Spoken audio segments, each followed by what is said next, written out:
Isang pinagpalang araw mga kagaya. So ngayon ay Sabado at paparating yung bagyong Pipito.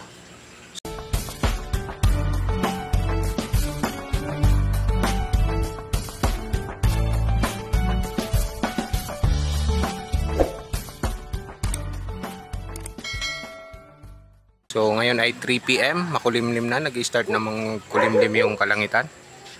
Ang gagawin natin ngayon ay i-secure natin tong mga tanim nating lettuce. So andyan na yung punla ko, di ba?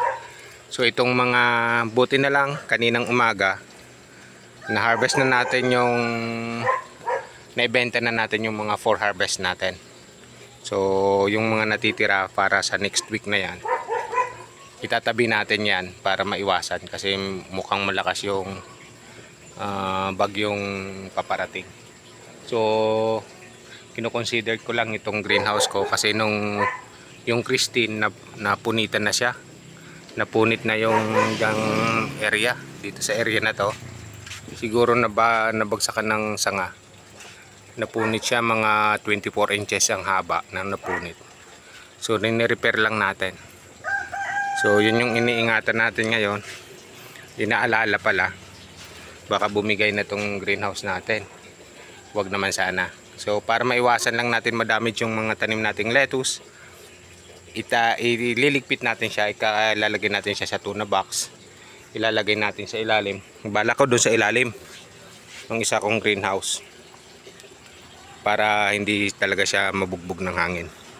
So yun yung gagawin ko mga kagaya.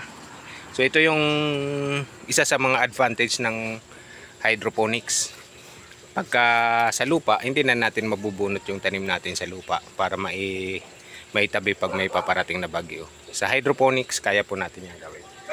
So isa lang po yan sa mga advantage ng pag-hydroponics. Sa ngayon, mga kagaya, samahan nyo ako habang nililigpit yung mga lettuce natin para maiwasan, masira ng paparating na bagyo.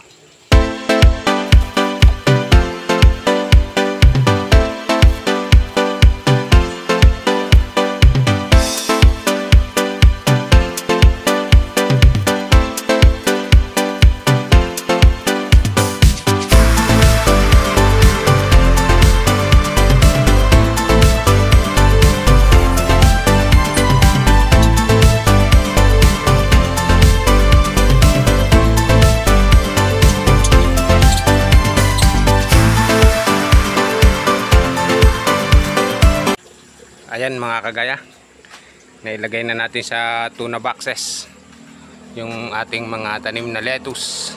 Ayan. Ayan. Ayan. Iniwan na lang natin yung romaine dyan. Papabulaklakin ko kasi yan. So makasurvive sila, mamulaklak yan. Kailangan natin ng buto niyan. So iniwan ko na yan. So ito yung ating mga itatabing lettuce. Ayan, para hindi siya masira ng paparating na bagyo. Ayan, naitabi na natin yung ating mga lettuce dito. Nailagay na natin sa ilalim.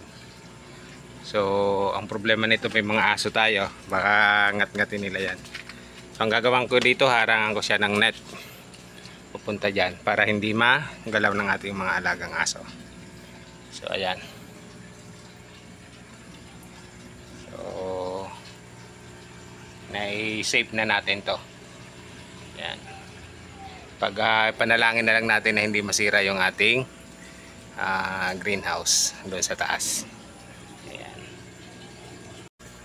Ito sinecure na natin. So naglagay na tayo ng net para wag pasukin ng alaga nating aso, para hindi masira yung lettuce natin. Baka naman may salba natin sa bagyo, baka naman sa mga alaga nating aso masira itong mga lettuce natin. So naglagay na tayo ng net para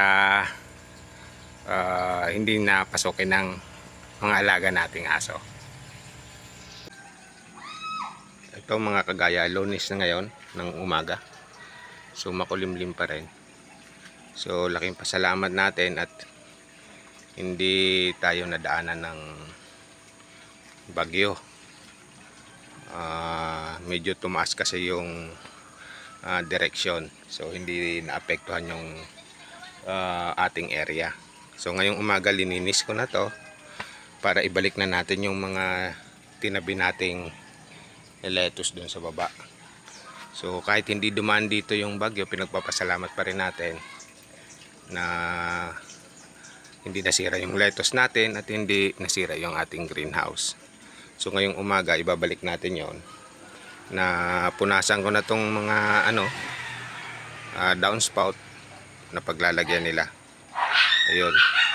So kung nagpapasalamat tayo na hindi tayo nadaanan ng malakas na bagyo, so yung mga naapektuhan, mga kagaya, yung mga nasira yung greenhouse, nasira yung pananim nila, so tanim ulit tayo mga kagaya, bangon ulit. Part yan ng pagiging farmer natin. So kasama yan sa nangyayari kasi wala po tayong control dyan. So sa next construction ng greenhouse nyo, so tingnan nyo na rin yung consideration na kailangan ng tibayan din, gawa ng malalakas na po yung bagyo na naranasan natin dito sa ating bansa. So kung reconstruct kayo ng greenhouse nyo, i-consider nyo na rin yan, yung tibay, para makasurvive sa mga malalakas na bagyo. Yun nga. So itong greenhouse ko magpo 4 years na. So parang marami na ring bagyo tong napagdaanan. At salamat sa Diyos at nakatayo pa rin siya. Yan. Nasa rooftop po to. So mas malakas po yung hangin na natatanggap niya pagka may bagyo rito. Ayan yung pinaka huling damage nito, yung bagyong Christine, yung nahiwa yung konti dyan, siguro mga 24 or 12 inches yan. So linagyan natin riniper natin yan.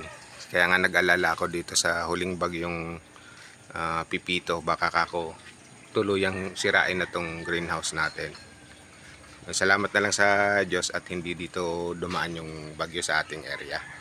So yung mga tinamaan ng matindi, mga kagaya, bangon ulit tayo, umpisa ulit tayo. Huwag tayong susuko. Ayan. So samahan niyo ako habang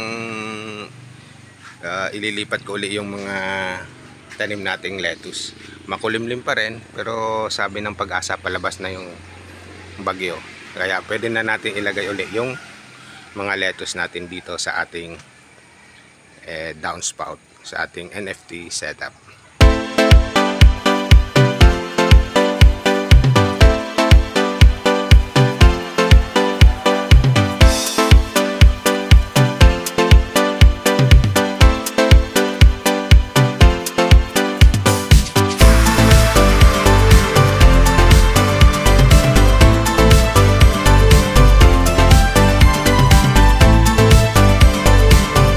Natapos na natin mga kagaya maglipat. So inabot na tayo ng tanghali sa paglilipat. So sumikat na nga yung araw, maganda na yung araw. At naglagay na rin tayo ng mga bagong punla.